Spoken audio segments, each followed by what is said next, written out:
Hey, everybody, welcome back to another episode of The Art Study of You. I am your host, Cameron Gilmore, and we have an absolute gem. Let me tell you how amazing this is. You guys remember earlier this year, I dropped a conversation with my good friend, Pascal Bachman. You know the knowledge that came from him. You know the insights that we gained from him. Guess where he learned it from? That is right. The man you are seeing on screen, Mr. Heinz Kaegi, has come on this show to drop absolute knowledges. You need to sit down, buckle in, get a piece of paper and pen ready, because he is going to take us through a journey like no other. Heinz, before we get into your back history and what you do, please, I want to ask this question. The symphony of your life has taken on many shapes and forms. Can you walk us through how your passion for music, the conduction of music, the love of music, has authored a big portion of who you are today?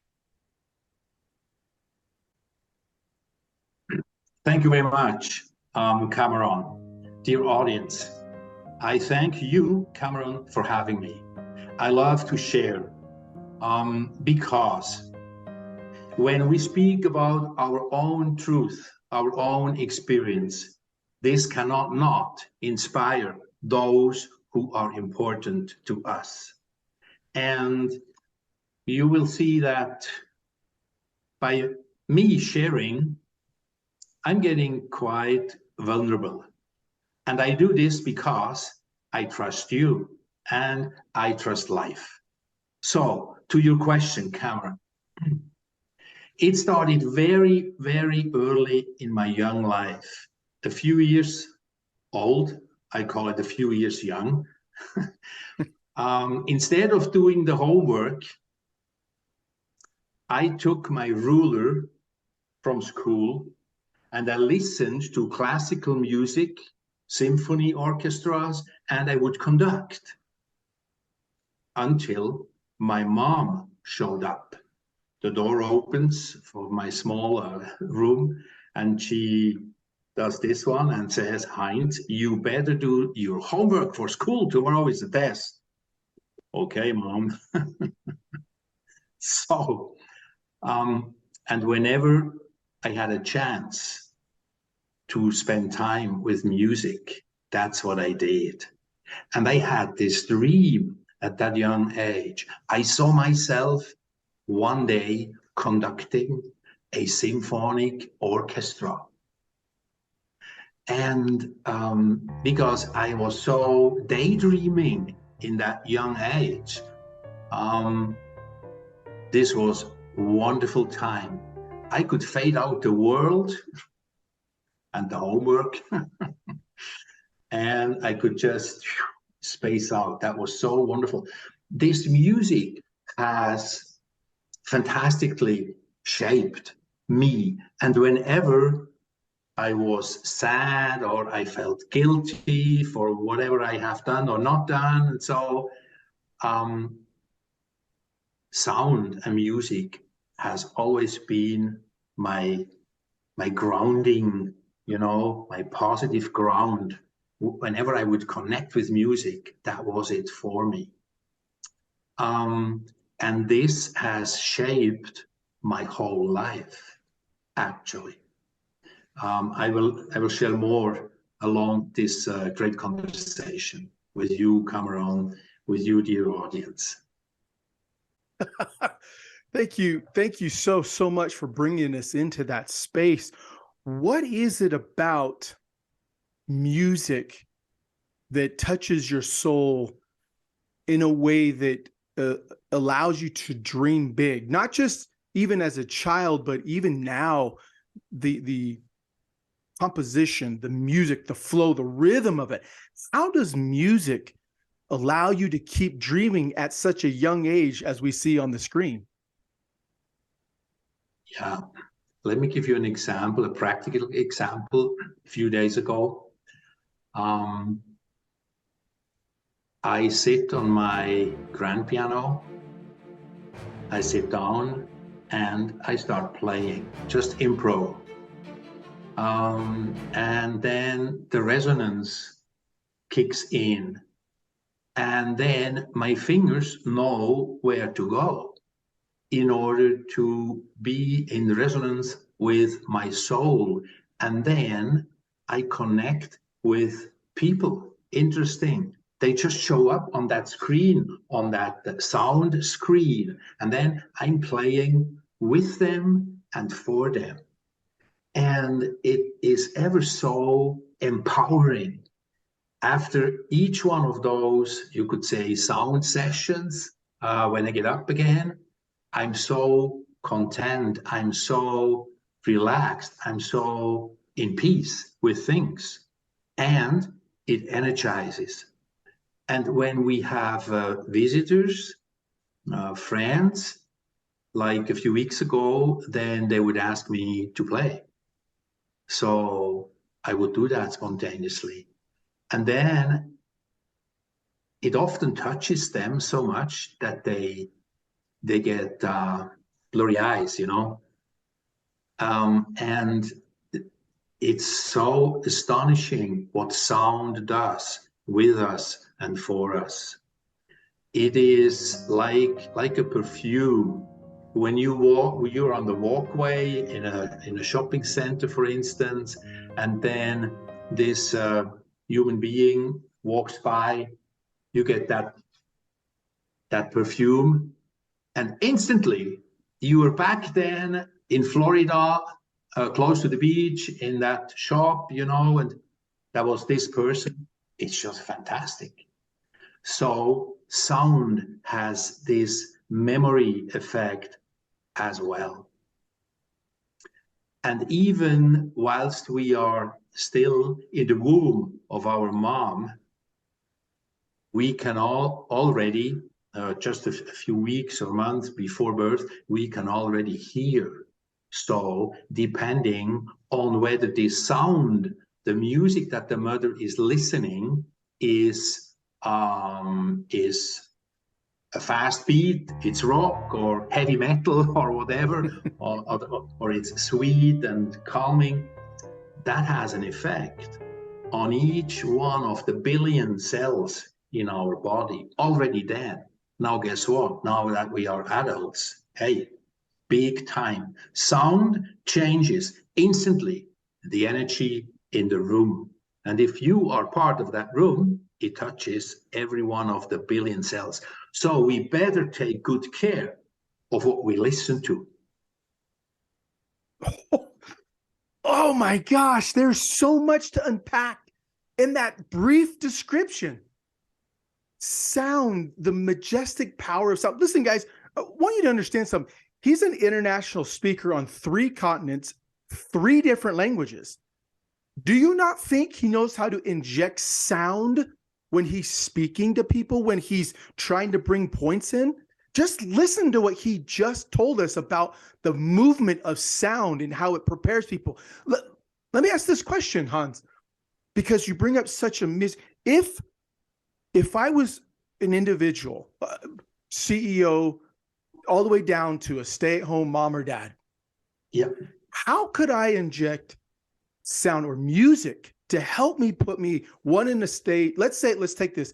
I'm in a stressful situation.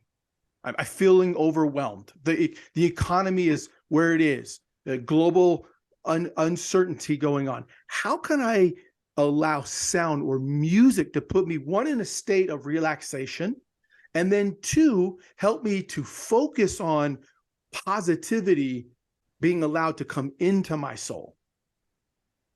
Fantastic question. Straightforward answer.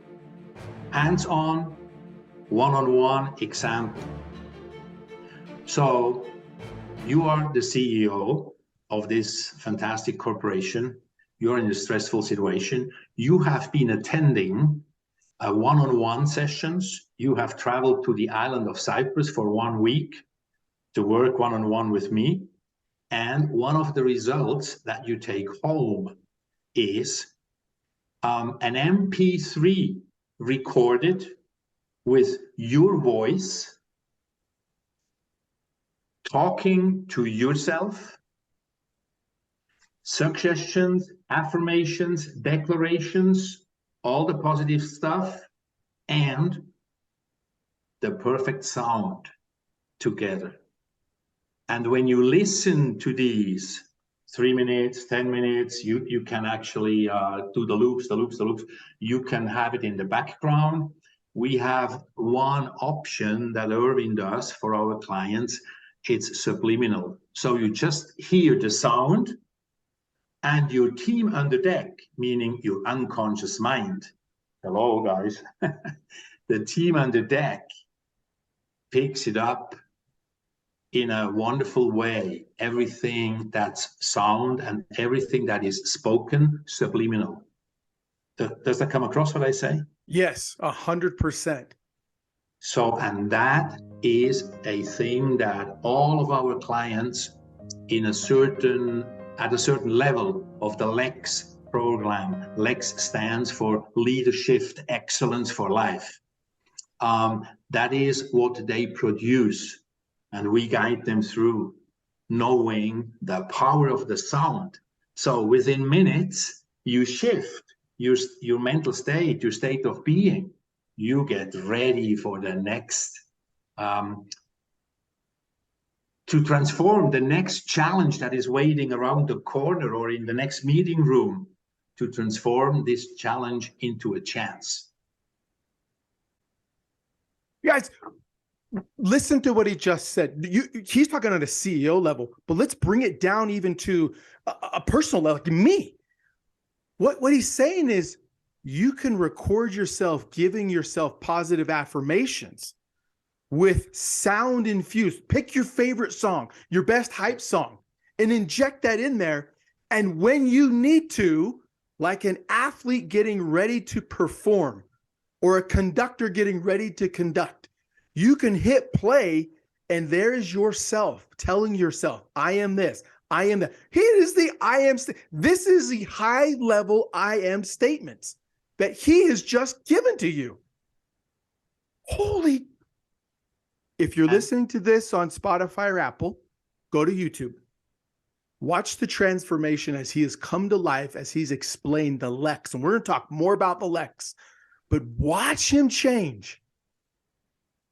One small, evident, relevant, crucial detail. Be careful when you speak, when you establish, when you write down your suggestions, affirmations, declarations. Most of suggestions and affirmations, frankly, are for the foxes, because they do not take care really of the needs of the team on the deck. They are faking stuff in which we do not believe. And so that's why those do not work. The ones we do are specifically tailor-made so that they are totally aligned with the actual state of being of your team members on the deck, meaning the unconscious mind that is working 24/7 for you in your life all the time. Oh, unbelievable masterclass. We're not even 10 minutes into this session, and we could package this up and sell it. Well, we won't. That, guys, that is absolute masterful piece. You can understand why he's the CEO for a reason of his leadership, right? He has a leadership program. He's the best. Look, this book right here is one of his best-selling books. He's got another book coming out. We will tease on that a little bit later. I want to move and ask you a quick question. The link will be down here, ladies and gentlemen, that are listening globally. We're in 9 countries. Thank you so much for everybody listening, being a supporter. I wanted to bring this up because it's so impactful. You did a TED Talk, and it was absolutely remarkable. The part I absolutely fell in love with was the painting your beautiful wife did. You call her your Queen Regina, which you all should. Yeah. As you guys are now seeing on screen, this is the picture that his lovely wife, Regina, painted. Can you take us into the space of what this picture is and how we can get to that thoughtful conclusion? Yes. Actually, you see Regina's painting behind me, right there. Mm-hmm. Yes. And this was done for the closing of my TED Talk on stage. And it has to do with, put it simple, spending daily airtime with your future. And that is why up there, it's a sunny moon with a star at the center spot. And I want you, like I said in the TED Talk, I want you to get silent for a minute and get in connection with your future, with your guiding star out there, answering the question, what would be your most important burning desire you would like to realize 10 years, 15, 20 years down the road? Or if you begin now with such seemingly crazy things, I mean, if you have a great vision, and depending on who you ask, they call the doctor, you know. or in business life, in the rat race of success, they tell you, oh, forget this, we don't have time. We have our next quarter that is ahead of us. We first need to deliver the bottom line, and then maybe. So no, this is a moment of tuning in with life on a deeper level and connect yourself with the magics and the wonders in life.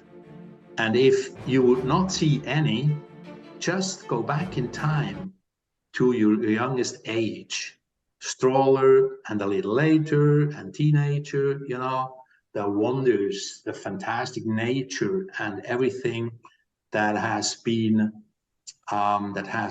established for us to grow beyond. And so Regina has done this painting in order to remind us, and in the TED Talk, to connect the audience with their own dreams for a minute, and just to see how much that has changed or shifted, let's say, shifted to a higher level, the energy in the whole hall. It's just fantastic. So our thoughts shape our level of energy. Help me understand, because I have taught this principle for years about calling into your future self.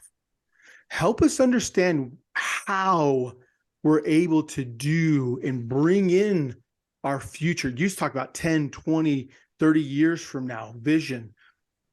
But how do we extrapolate? How do we connect our future present now in alignment to our future self? And how do we stay on that course and make, if we need be, make little course corrections? Yes. So that's an outstanding question, Cameron.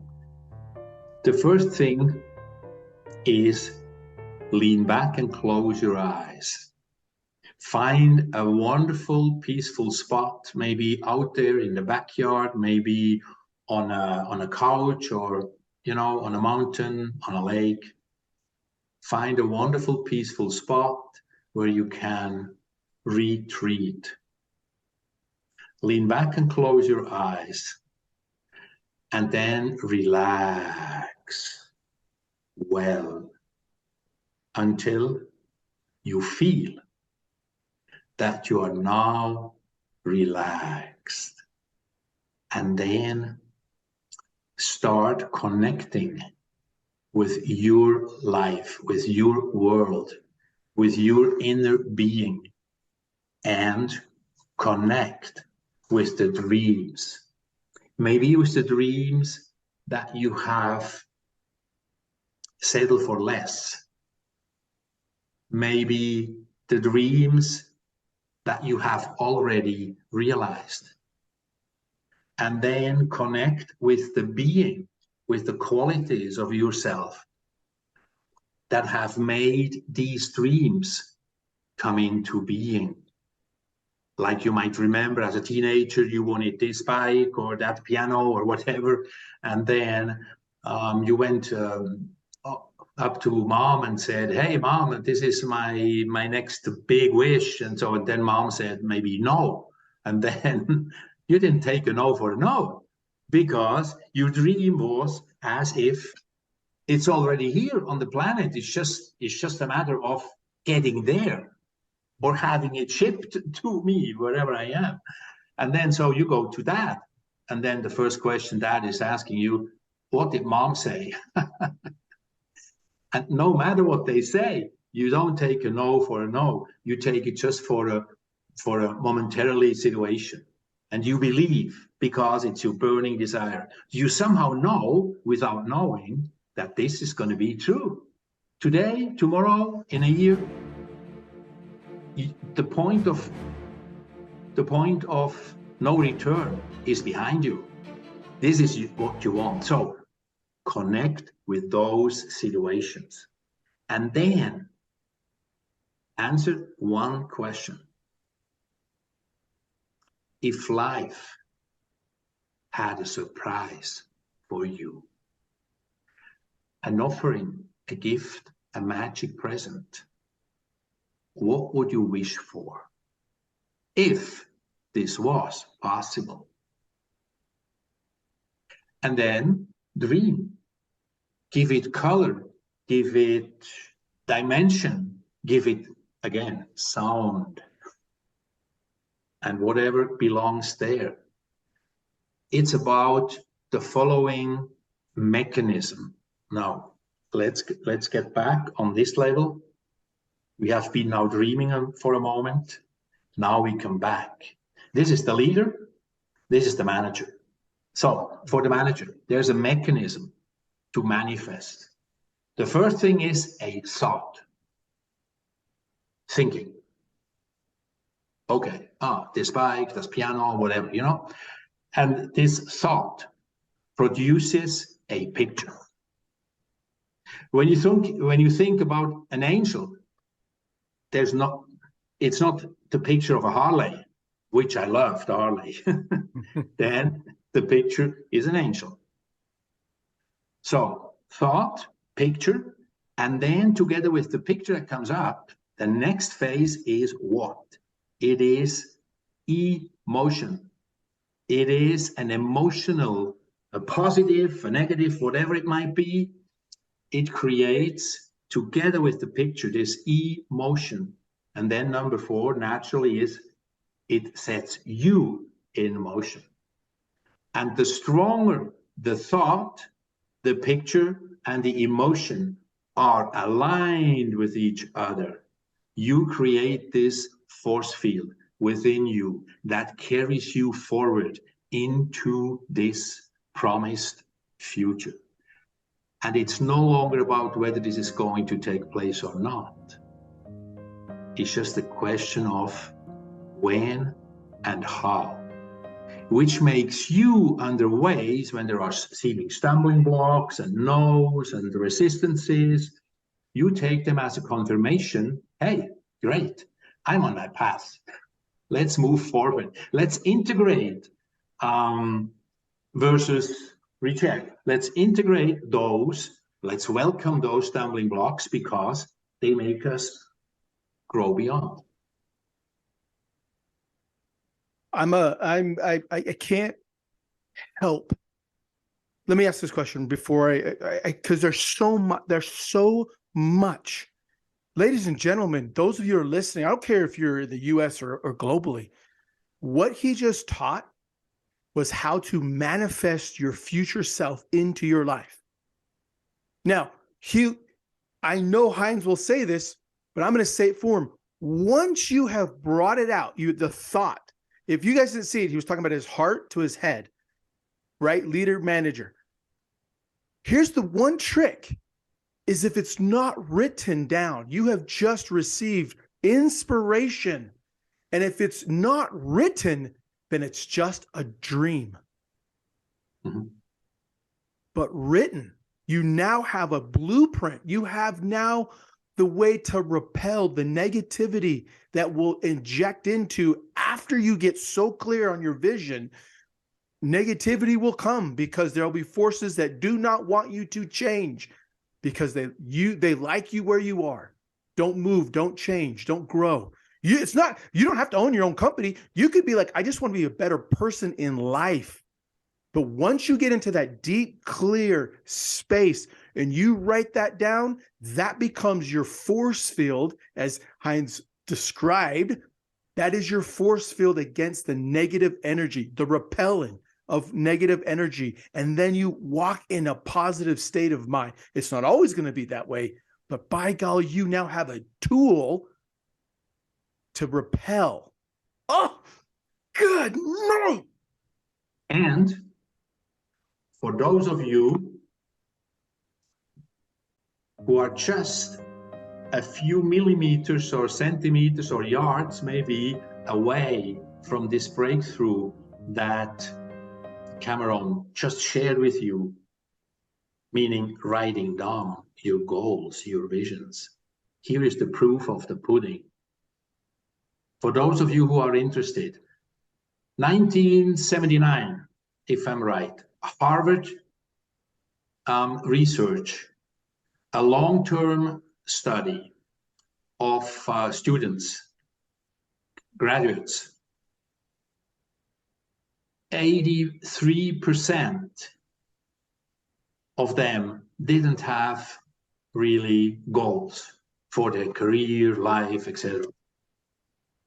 14% had goals, but they have not written them down. Those 14%, 10 years after graduation,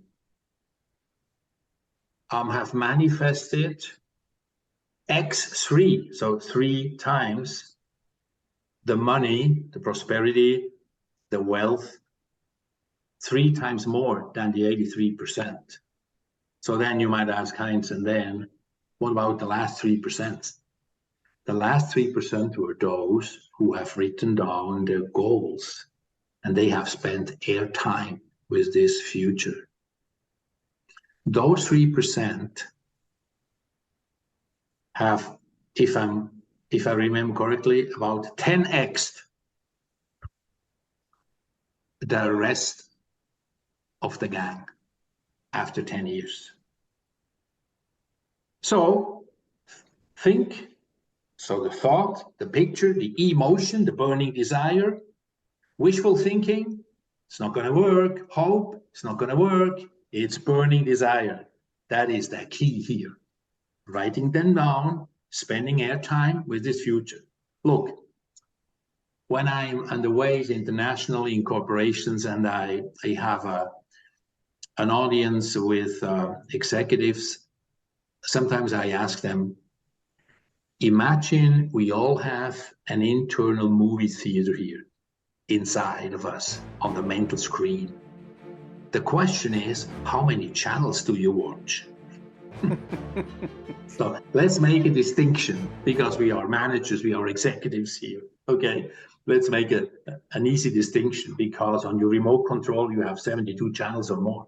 So let's just talk about 2 for now, before it gets complex. Let's make it easy. Here, you on the left-hand side, you have the reality channel. What's going on right here, right now, the next few weeks, you know, the reality. And then when I come in and say, hey, what about the future of your corporation? You know, the vision. Do you have a vision statement? Have you ever had a dream session at the executive board? They say, what? We don't have time for this. I mean, you know, it's now. Then I say, okay, so in other words, you do not watch on the right-hand side of your mental screen, you do not watch the future channel. Yeah, pretty much. So what does that mean? The question is, what are you all going to do tomorrow? You still watch the reality channel. What does that mean? Your thoughts are going to be in reality. Your pictures are going to be in reality. Your emotions are going to be in reality. Your actions will produce tomorrow about the same as yesterday. With one exception, you expect other different results. Does that come across? It's not going to work. You're not going to make progress. the way you could if you would tune in with your future channel. The first question is, because it's not about strategy. Strategy is a misunderstanding in most cases. That's why so many corporations have so many strategic reviews, because they have the confusion between strategy and vision. Once the vision has unfolded before your eyes, because you have allowed yourself to dream as an executive board of this fantastic future.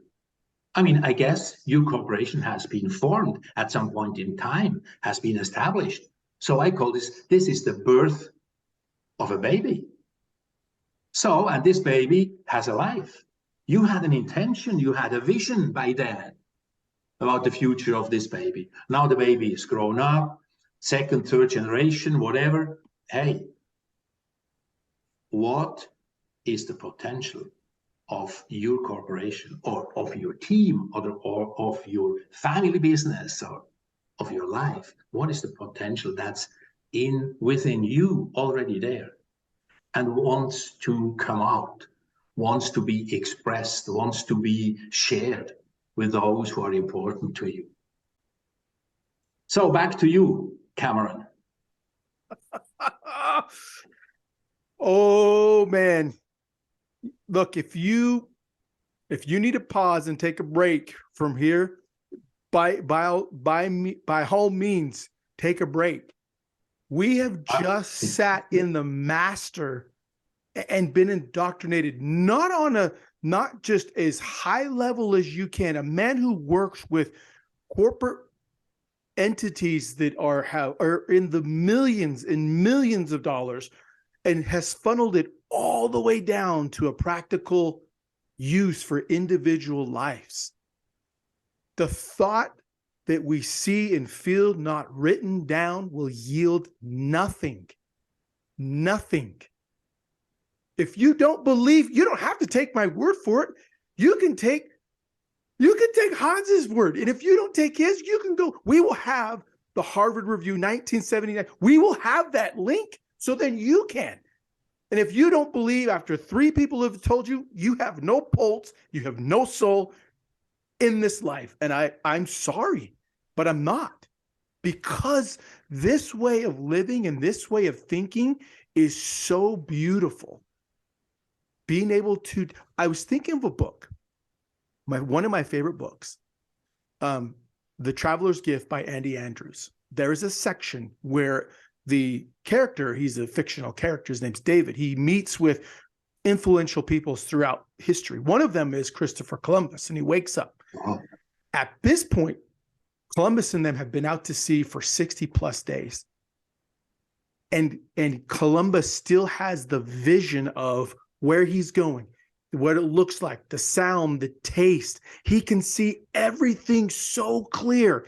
And everybody on the boat is, you are crazy. We are going to die. We have no more food. We're tired. We're hungry. And you're still talking about this fictional place? And he was like, yes. And then he was up on the bird's nest and he could say, I can see it. I can see it. The entire time Hans was talking, that's all I could think of is, oh my gosh. And then it jumped me to another book, Think and Grow Rich.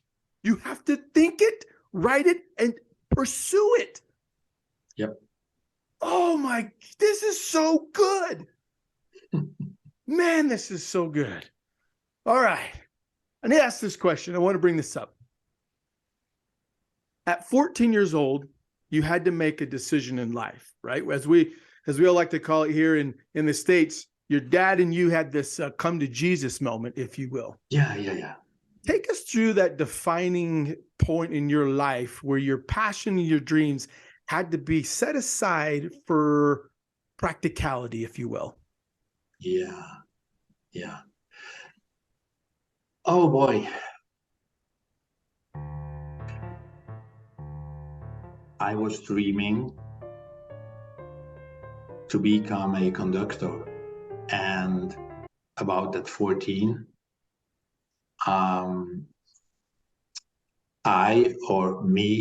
we had to make a decision Is it going to be an apprenticeship? Is it going to be university?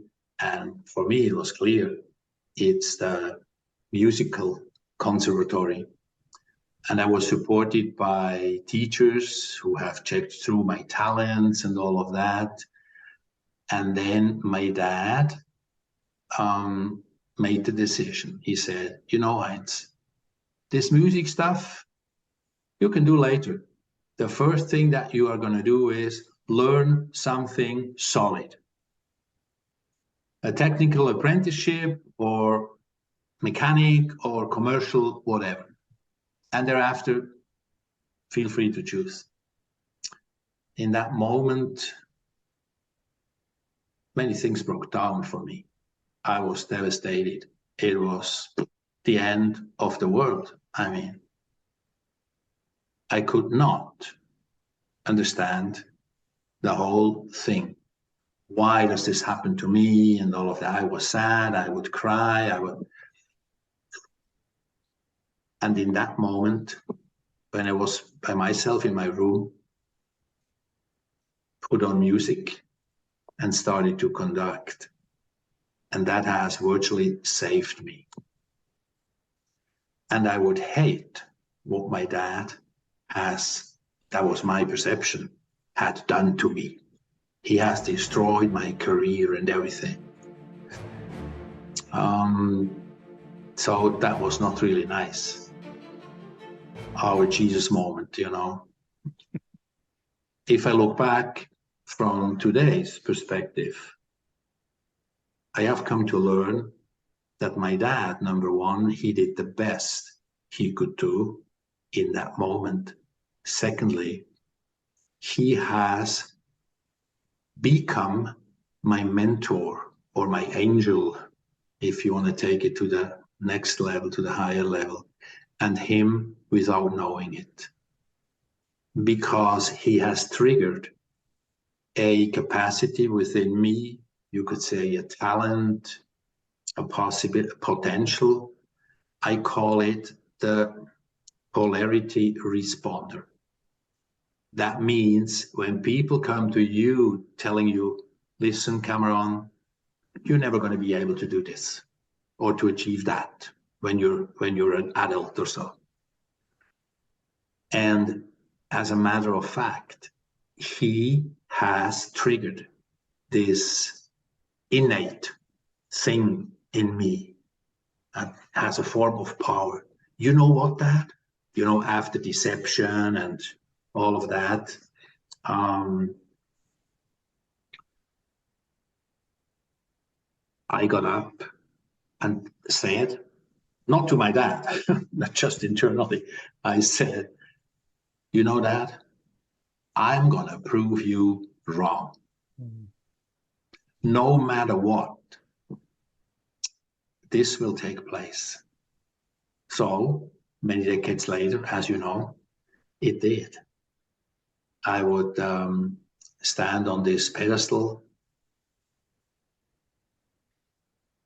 Before me, the symphonic orchestra, these high-end professionals, and me as virtually a beginner.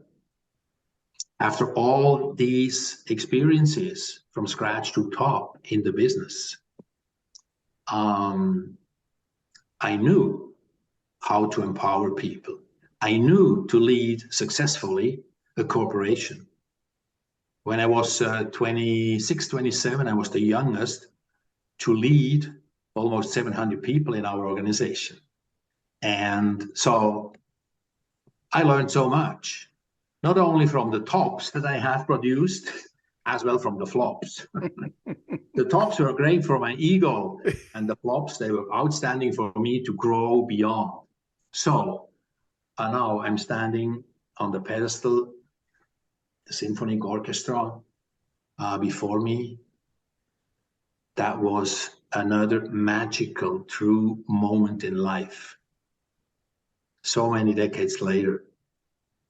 And I was intensively in my thoughts with my dad, who has already passed away.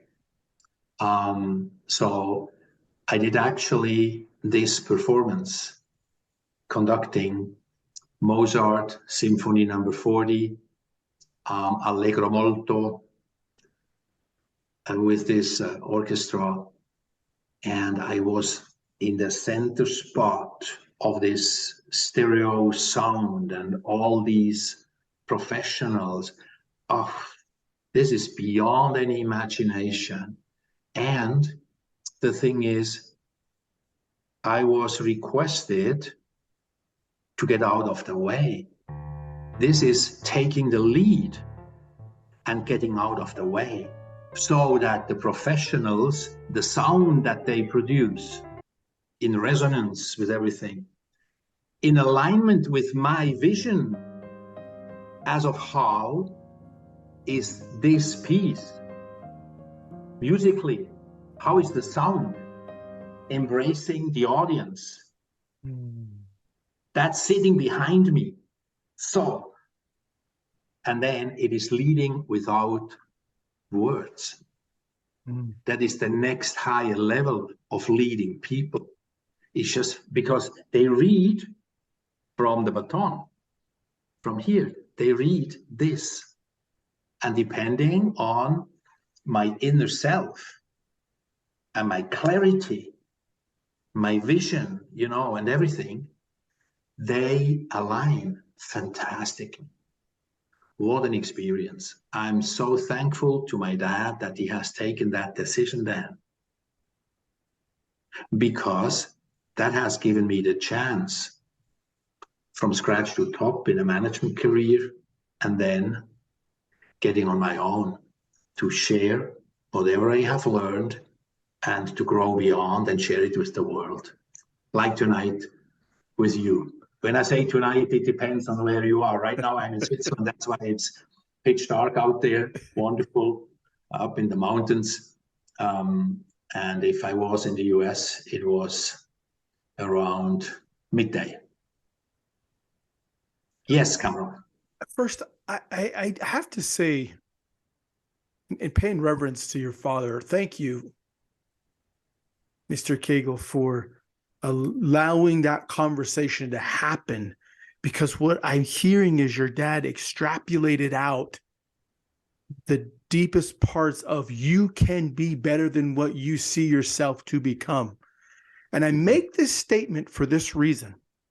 When we had a conversation earlier, you said that I was the shyest kid in the Western Hemisphere. Yes. Share that experience with our audiences that are viewing this and listening to. What do you mean you were the shyest kid in the Western Hemisphere? Imagine the following. I'm this young boy, and I'm introvert to the extreme. I mean, that's the way I feel. That's not to say that that's who I am. That's the way I feel, or I felt at that moment in time. So I was shy to the extreme. When we had visitors over the weekend or so, I would hide away under the kitchen table, in the cabinet, wherever, you know. And if they forced me to show up and shake hands and say hi and everything, I would turn tomato red. This has nothing to do with my first name, Heinz, which relates to the world famous brand of tomato ketchup. I mean, now I can laugh. In those moments, this was painful, crazy. Heartbeat running 180, I don't know, and sweating. And there was only one thing: panic, flee, fight or flight. For me, it was flight. And this got worse and worse and worse. It had consequences in school when, even though my IQ, what I learned a few years later was, oh, you must have a PhD. In the meantime, I said, no. I had to repeat 1 year of school because I didn't make it. And that had to do with this shyness as well. You know, in the classroom, the teacher says, Heinz, come on forward on the whiteboard and explain this and that. No way. That day I was sick instantly. So, and such things. And there was in this hopeless situation for me, there was a human being that showed up. That was my granddad on father's side. Actually, a number of years earlier already,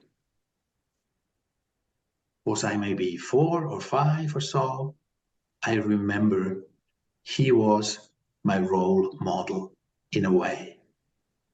And then when I grew up, 7, 8, 9, 10, more and more, I had this connection with my granddad. And he was my role model. I imagined to become like him. Now, matter of fact, he was at that time a fantastically successful businessman, an entrepreneur. And he had this gray hair, he had glasses that made him sovereign, you know, the way he would walk, the nice shoes and the jacket and everything. Wow. So in this connection, so many things happened. I just felt inside of me, and I couldn't express that. Mm-hmm. And now to share with you, he is my mentor. He's my model. He takes me by the hand and walks me through. So there was this day when we were together, walking outside together with his dog, a collie, beautiful dog. When outside in nature, he said to me, so we stopped, we looked at each other, and then he said to me, Heinz, let me share an insight with you that I have learned from life. And then he says, Heinz, commit yourself to clarity. Number 1. Number 2, connect yourself with the voice of your heart. These two together will make it possible for you to achieve any goal in life. That was it. That was the day when I got into the power, thanks to him, to make a decision, a choice, could you say. And that was, my dear granddad, from now onwards, I will choose every day a possibility to show up and to speak. Maybe a word, maybe a sentence, maybe a little more. And so I started to explore within the family, then in the surrounding, and later on in business world, large groups, teams, up to international speaking, keynotes, participant at the world record of Speaker Slam in New York. And so loving it, really, to speak, to share, to empower my audience, to inspire my audience to grow beyond. What do you think, if you could see your granddad today, or even your dad, let's say they're both there, what do you think they would say to you right now? What do you think they would say to you? Yeah. My dad would say to me, thank you for forgiving me, or having forgiven me for the things that I have decided for you at that time. I had I had a profound good intention, because myself, I was a technician, and that has given me the possibility to provide for the family. And so I had somehow fear, if you would follow the path of a musician, that as an artist, it would be more difficult. So thank you very much for having forgiven me. And actually, my son, I'm proud of you. And my granddad, he would just take me in his arms, he would hug me, and he would say nothing. And I would feel the energy from him,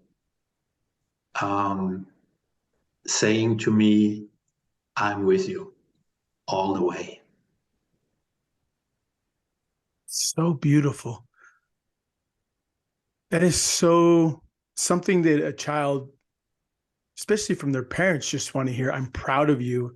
And like you said, there's things that you can, leadership, unspoken leadership is embracing individuals and not having to say a single word. Yes. I so appreciate you opening and being so open and transparent with us, because of that decision and because of those strong movement into greatness, we are benefiting, all of us continuing to benefit from the passion both your dad and your granddad had for you. Mm-hmm. And the full circle of this is, had they not pushed you the way that they did, you couldn't have spoken. You would have just, you could have hid behind the music and conducted and been beautiful with it, as you can all tell. But they gave you the gift of speech, and they gave you the gift of openness, and to be able to share in a majestic way, to inject music to lift. I want you now, if you could, take us through how on the level 7, the top level that you teach, how do you take high performers and make them conduct music? Yeah.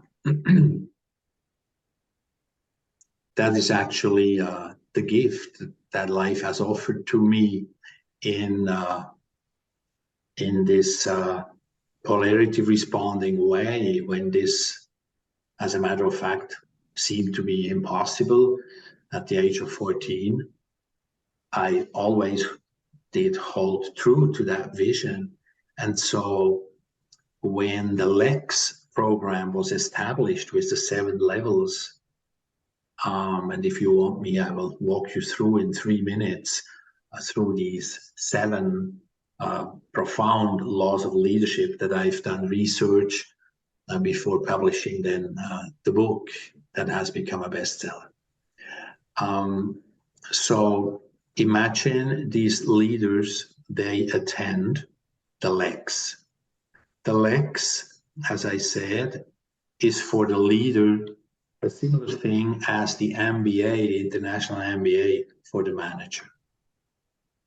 And on those 7 levels, they work in deep dive modus operandi on their personality, to become the leader and express it out there, to have fruitful corporations and management teams and people. Because when you want to produce a happy bottom line in your corporation, the first prerequisite is that you need a happy top line. And the happy top line is always people. People produce the result, whether good or less. Okay, so, and then all the way through these 7 levels, they have been offered challenges.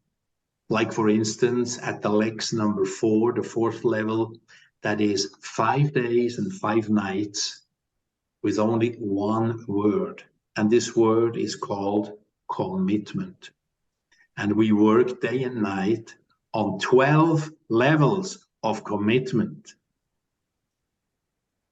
which produces the end result that at the end of this week, you are crystal clear about your life's purpose, vision, goals, strategy, values, you name it. So it's no longer a question whether or not you're going to succeed. It's just a matter of when and how specifically. So after this Lex 4, you are just changing your approach until you succeed, full stop. Nothing can stop you. Fantastic state of being. And then on the top level, 7, as you mentioned, what do you do when you reach the top? The answer is keep climbing. So I offer to the top level Lex leaders, I offer them a once in a lifetime challenge. They have grown so much. They are so in sovereignty and their ways. I want to offer them a possibility that takes them in a disruptive approach that takes them out of their comfort zone completely. So they are somewhere between the growing zone and the panic zone. So I invite them on a Sunday afternoon. By that time, we are together on this development process between 5 and 10 years. So the trust is 100%. They don't even ask after leg 6, Heinz, what is the program in leg 7? They just say, you call us, we're coming. It has been so fantastic, the impact on our lives. So they come. When I invite them for a Sunday afternoon for a briefing session, early January, and they get that challenge offered. In 9 months down the road, you all are going to conduct a symphonic orchestra. That is, keep climbing as a leader.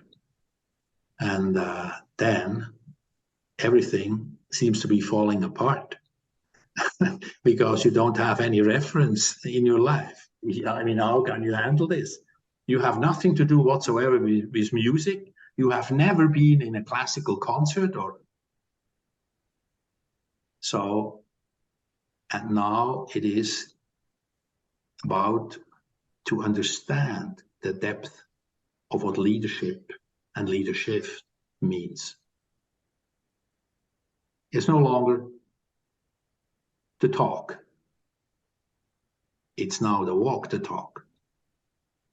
Because we mean what we say. And the only thing I know is that they're all going to succeed. Because I know them for so long, for so much time, inside out.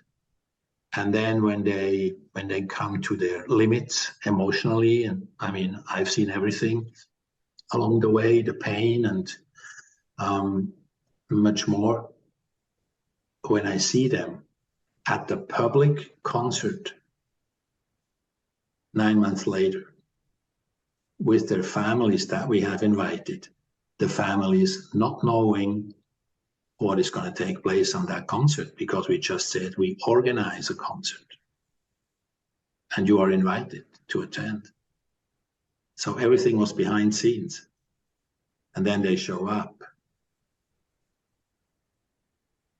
I've never seen so many people together in a concert hall with that force field of positive, unified energy. It's just mind-blowing. And the leadership that has taken place in form of leadership, changing gears, growing beyond, and the way they lead thereafter, after leg 7, is just a picture. I can't imagine. Listen, guys, This will be one of those interviews that you want to watch on YouTube, the stream. You will need to watch the change, the energetic change, this light. I have gazed to the left multiple times because Heinz is on the left side of my screen. And I need to be in that state where I'm watching him change, because he's reverting what he knows he is supposed to be, is a conductor, a symphony conductor. Yet the life that he has now, he's not only conducting music, but he's conducting generational change, mindset shift change in individuals' life, powerful individuals.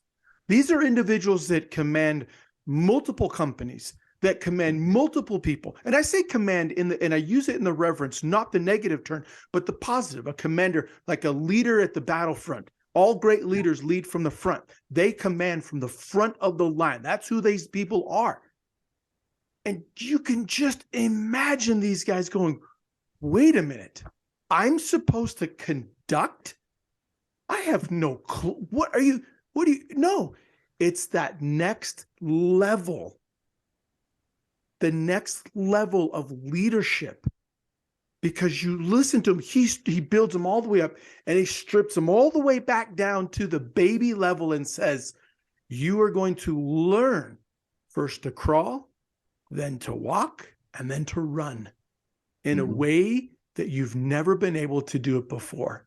I need to give a shout out to my biggest sponsor, Warrior Energy Drink. The reason why we partnered together is because we have the same mindset, we have the same drive. We're for the people. We're about the people. Look, Warrior Energy Drink has 0 sugar options, and they got water as well. Low calories, great taste, very affordable, no crash, big energy fast, high in B vitamins, awesome design, culture design, 160 milligrams of caffeine. Other energy drinks have way too much, and they're always giving it back to their community. They're paying it forward. Partner with them, guys. Click the link below. Go get yourself your own Warrior Energy Drink and go crush today. Hey, everybody, I want to take this quick second here. A lot of you have asked me, what journal do I use? My family use? Simple, this journal right here. See, my buddy Craig Smith has spent years and years developing a journal that takes everything that's up in here and puts it on paper so we can be edified and grow. So if you don't know what to write about, which oftentimes happens, he gives you ideas. And if you want power statements, things that say, I am this, he gives you those ideas. Now, when you look at on one page, it says, this is what I'm accomplished. This is what I am statements. And there's a quote every single day that you get to write on and focus on. The second page is write your daily thoughts, get it out of your head, put it on paper to be the best version of yourself. The link's down below. Listen, I get no money for this. It's just, I believe in this journal. I love this journal. It's changed my life, my family's life. And if you want, it'll change your life as well.